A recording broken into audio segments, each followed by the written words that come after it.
Hi, I'm Madame Sensei, and I'm going to tell you just a brief overview of some of the things I do in my class to foster connections through video games and esports. That social emotional learning is so crucial.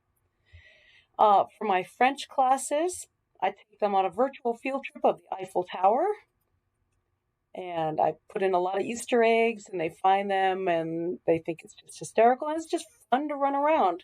And with 36 students, it's so easy to have a virtual field trip like this. I take my French students also undersea to meet Jacques-Yves Cousteau, and they have to work together in teams to rebuild Conshelf 2. For my Japanese students, we study the rules of the Japanese garden, and then students work collaboratively without speaking any English whatsoever to create their own Japanese garden. Spanish students have a wonderful Buenos Aires world that Minecraft Education gave me.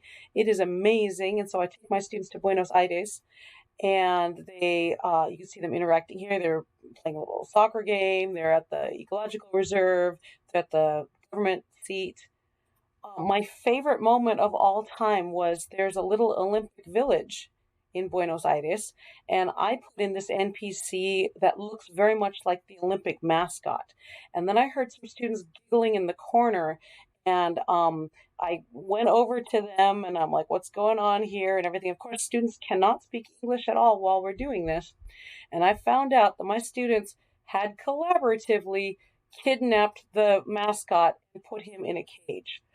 And you know what? All I wanted them to do was speak in Spanish the whole time and work together, and hey, they did it. So I was very happy with that.